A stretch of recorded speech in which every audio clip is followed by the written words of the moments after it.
Hello, നമസ്കാരം. ജോസ് കാച്ചപ്പള്ളി ഷോയിലേക്ക് സ്വാഗതം. ജീവിതത്തിൽ കൊടുങ്കാറ്റുകൾ ഉണ്ടാകുന്നുണ്ടോ? അല്പം പോലും പേടിക്കണ്ട.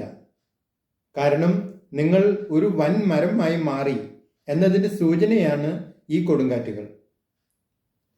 നിങ്ങൾ ഒരു ചെറിയ സസ്യമായിരുന്നുവെങ്കിൽ, അല്ലെങ്കിൽ ഒരു ചെറിയ ചെടിയായിരുന്നുവെങ്കിൽ, നിങ്ങളെ ഒന്ന് പിടിച്ചു കുലുക്കാൻ, നിങ്ങളെ ചലിപ്പിക്കാൻ ഒരു മന്ദമാരുതൻ ധാരാളം മതിയായിരുന്നു. പക്ഷേ ഇന്ന് നിങ്ങൾ ഒരു വലിയ മരമാണ്, വൻമരമാണ്. അപ്പോൾ നിങ്ങളെ അല്പമെങ്കിലും പിടിച്ചു കുലുക്കാൻ, എങ്കിൽ പോലും നിങ്ങളുടെ ഇലകളും കമ്പുകളും മാത്രമേ ഈ കൊടുങ്കാറ്റിന് കുലുക്കാൻ കഴിയുള്ളൂ. അതിനപ്പുറം നിങ്ങളെ ഒന്നും ചെയ്യാൻ കഴിയില്ല.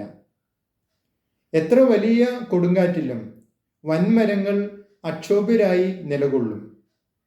അവരുടെ ശിഖരങ്ങൾ അനങ്ങിയെന്ന് വരാം, ചലിച്ചെന്ന് വരാം, അല്ലെങ്കിൽ അതിനപ്പുറം യാതൊന്നും സംഭവിക്കില്ല. കൊടുങ്കാറ്റിൽ ചെറിയ മരങ്ങൾ മാത്രമേ കടപുഴകാറുള്ളൂ. അതുകൊണ്ട് ഓർക്കുക, നിങ്ങൾ ഒരു വൻ മരമാണ്.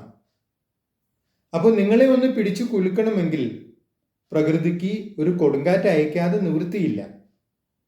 ഒരുപക്ഷെ നിങ്ങളായിരിക്കുന്ന ആ കംഫർട്ട് സോണിൽ നിന്ന് നിങ്ങളെ ഒന്ന് ഉണർത്താൻ വേണ്ടിയായിരിക്കും പ്രകൃതി ഈ കൊടുങ്കാറ്റ് അയച്ചു തരുന്നത്.